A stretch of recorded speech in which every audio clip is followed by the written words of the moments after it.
Hello दोस्तों, स्वागत है आप सभी दोस्तों का हमारे चैनल पर। और चलिए आज हम करने वाले हैं साइकोलॉजी के अगली यूनिट के 6 जो है वो 6 यूनिट होने वाली है, यानी कि 6 टेस्ट पेपर आपका होने वाला है और 30 क्वेश्चन हम करने वाले हैं। तो चलिए बिना देरी के शुरू करते हैं।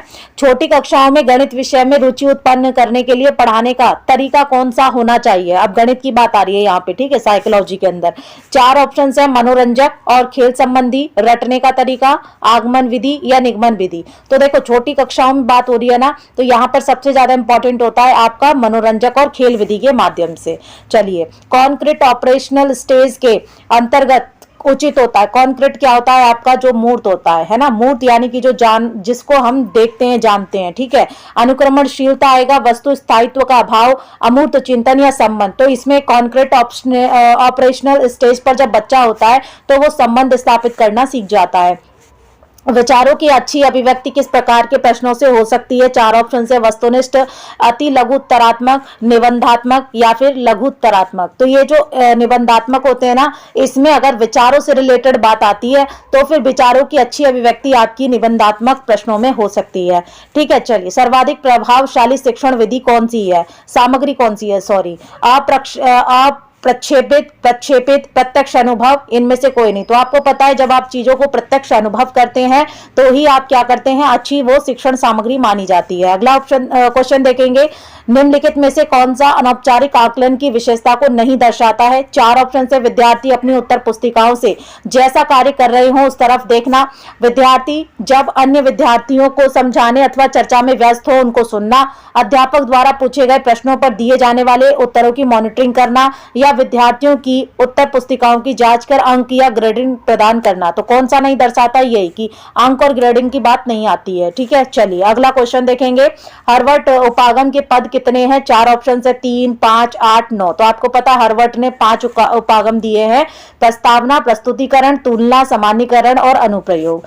चलिए आगे बढ़ते हैं, लिंग्विस्टिक रिलेटिविटी हाइपोथेसिस, भाषा सापेक्ष प्राकल्पना का विचार प्रस्तुत किया। 4 ऑप्शन है, पावलव ने, चॉम्स्की ने, वाप ने या फिर वर्क ने। तो ये किया था आपका वर्क ने। भाषा सापेक्षता प्राकल्पना सिद्धांत जब ये किया था बेंजामिन ली वाप ने। और भाषा अधिग्रहण का सिद्धांत नोम चॉम्स्की ने दिया। प्री ऑपरेशनल स्टेज यानी कि पूर्व संक्रियात्मक अवस्था के अंतर्गत उचित नहीं है। क्या उचित नहीं है? इमेज फॉर्मेशन, एनिमिज्म या फिर इकोसेंट्रिज्म यानी अहमवादी या वस्तु स्थायित्व का अभाव। तो यहाँ पर क्या नहीं होता? वस्तु स्थायित्व का अभाव नहीं होता। किसमें नहीं होता है? तो प्री ऑपरेशनल स्टेज यानी कि पूर्व संक्रियात्मक अवस्था में नहीं होता है। चलिए अगला देखिए, अधिगम का तबादला होता है जब समानता हो 2 स्थान में, लिंगों में, उम्र में या कार्यों में। तो 2 कार्यों में जब समानता होती है तब क्या होता है? अधिगम का तबादला हो जाता है। अगला क्वेश्चन देखिए, निर्जीव वस्तुओं में सजीव चिंतन यानी कि जीववाद यानी एनिमिज्म कौन सी अवस्था में होती है? शैशवावस्था में, पूर्व बाल्यावस्था में, उत्तर बाल्यावस्था में, किशोरावस्था में। तो राइट ऑप्शन हो जाएगा पूर्व बाल्यावस्था में जीववाद उत्पन्न होने लगता है, ठीक है। चलिए आगे बढ़ते हैं, निम्न में से सृजनात्मक बालक की विशेषता नहीं है। 4 ऑप्शन से, कार्य में निष्ठा, जोखिम उठाने में उत्सुक, दृढ़ निश्चय या सहनशीलता। तो ये सहनशीलता हो जाएगी। ये सृजनात्मक बालक की विशेषता नहीं होती। वो क्या नहीं होता है? सहनशील नहीं होता है, ठीक है। चलिए, बच्चों की रुचि बनाए रखने के लिए आप कौन सी विधि का चयन करेंगे? 4 ऑप्शन है, बच्चों को पढ़कर आने को कहेंगे और प्रश्न पूछेंगे, स्वयं गतिविधि करेंगे तथा बच्चों को भी बताएंगे, आगमन विधि में बच्चों को बताएंगे या बच्चों को स्वयं गतिविधि करने के लिए कहेंगे। तो सबसे अच्छा ऑप्शन यही है कि आप बच्चों को कहें कि तुम खुद करके सीखो। निम्न में से पाठ्यक्रम निर्माण का सिद्धांत नहीं है। 4 ऑप्शन है, लचीलापन नहीं है, अनुभवों की पूर्णता नहीं है, रूढ़िवादिता या सहसंबंध। तो रूढ़िवादिता नहीं है, ठीक है। कंजर्वेशन की यहाँ पर कोई जगह नहीं है। निम्न में से मानसिक स्वास्थ्य का महत्व नहीं है, सामाजिक महत्व, नैतिक महत्व, भविष्यवाणी संबंधी या संवेगात्मक। तो भविष्यवाणी संबंधी मानसिक स्वास्थ्य का महत्व नहीं माना जाता है। अगला देखिए, मंद बुद्धिता का कारण नहीं है। 4 ऑप्शन से, पैतृक, पर्यावरण, परिपक्वता, माता पिता की आयु। तो ये परिपक्वता हो जाएगा, मंद बुद्धिता का कारण नहीं है। सोशल कॉग्निटिव थ्योरी किसके द्वारा दी गई? जीन पियाजे, बायगॉट्स्की, यूरी ब्रेन फेन बेन्नर के द्वारा, अल्बर्ट बंडूरा। तो ये अल्बर्ट बंडूरा बंडूरा ने दी है सोशल कॉग्निटिव थ्योरी। ठीक है, सामाजिक संज्ञानात्मक विकास का सिद्धांत अल्बर्ट बंडूरा ने दिया। इस सिद्धांत को अनुकरण का सिद्धांत और अवलोकन का सिद्धांत भी कहते हैं। अनुभव तथा प्रशिक्षण के द्वारा व्यवहार में उन्नयन अधिगम है, ये कथन किसका है? स्किनर का, क्रोनबैक का, गिलफर्ड का या गेट्स का? तो ये गेट्स का है। चलिए आगे बढ़ते हैं। कोहल वर्ग के नैतिक विकास सिद्धांत के अंतर्गत कौन सी अवस्था नहीं है? प्री रूढ़िगत यानी कि पूर्व परंपरागत, पश्च रूढ़िगत, पश्च परंपरागत, प्री ऑपरेशनल, पूर्व संक्रियात्मक या फिर रूढ़िगत परंपरागत। तो आपको पता है, मैंने पहले भी बताया था, जब ये गत लगा हो ना तो ये आपका क्या हो जाएगा? कोहल वर्ग के नैतिक सिद्धांत की अवस्था है, लेकिन संक्रियात्मक ये नहीं है। ठीक है, तो कोहल वर्ग के नैतिक विकास सिद्धांत की 3 अवस्थाएं हैं, पूर्व परंपरागत, परंपरागत और पश्च परंपरागत। पूर्व संक्रियात्मक अवस्था जीन पियाजे के संज्ञानात्मक विकास के सिद्धांत की अवस्था याद रखेंगे। बीएस ब्लूम ने संज्ञानात्मक पक्ष को कितने उपखंडों में विभाजित किया है? 3 में, 6 में, 7 में, 5 में। तो ये हो जाएगा आपका 6 में किया। कौन कौन सी है? बीएस ब्लूम ने संज्ञानात्मक पक्ष को 6 उपखंडों में बांटा है, ज्ञान, अवबोध, ज्ञानोपयोग, विश्लेषण, संश्लेषण और मूल्यांकन याद रखेंगे।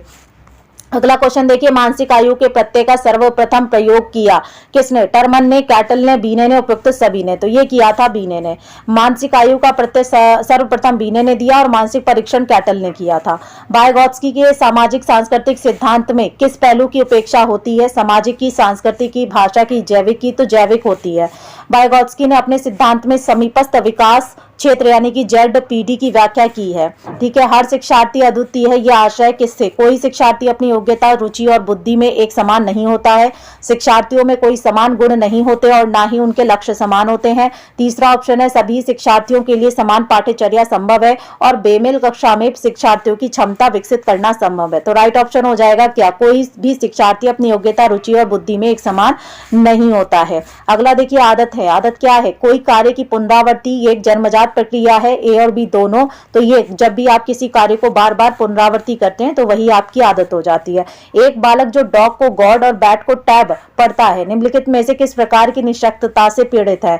गति समन्वय समन्वय वैकल्प यानी कि डिस्पैक्सिया, वाचन वैकल्य यानी कि डिसलेक्सिया, लेखन वैकल्य यानी डिस्ग्राफिया या भाषा वैकल्य डिस्फेजिया। तो आपको पता है ना, उसे वो बोलने में दिक्कत कर रहा है तो उसको डिसलेक्सिया है। चलिए, वाचन वैकल्य को क्या कहते हैं? यहाँ पे थोड़ा सा राइट ऑप्शन हो जाएगा, यहाँ पर डिसलेक्सिया नहीं कहते हैं इसको। ठीक है, यहाँ पे देखिए डिसलेक्सिया कहते हैं इसको, यानी वाचन वैकल्य डिसलेक्सिया है उसे। चलिए आगे बढ़ते हैं। एक अध्यापिकाओं बालकों से भिन्न भिन्न सरल पहेलियां पूछ रही है। वो बालकों में क्या विकसित करना चाहती है? कल्पना का, चिंतन का, अंतर्दृष्टि का, तर्क का। तो वो अंतर्दृष्टि पैदा करना चाहती है। संज्ञानात्मक विकास में मानसिक प्रक्रिया से संबंधित है वर्गीकरण और बोलना, क्रमबद्ध चिंतन, अवलोकन, समस्या समाधान और बोलना, अवलोकन और सहभाजन। तो ये हो जाएगा क्रमबद्ध चिंतन और अवलोकन। अगला क्वेश्चन देखिए, प्रयोजना ध्वनि का दार्शनिक आधार है? आदर्शवाद है, प्रकृतिवाद, प्रयोजनवाद? इनमें से कोई नहीं, तो हो जाएगा आपका प्रयोजनवाद। अगला क्वेश्चन देखेंगे, रूसो कितने वर्ष की आयु तक पुस्तक शिक्षा के विरोधी थे? 6 वर्ष, 12 वर्ष, 3 वर्ष या 14 वर्ष? तो ये थे 12 वर्ष तक। ठीक है, रूसो ने निषेधात्मक शिक्षा का समर्थन किया था।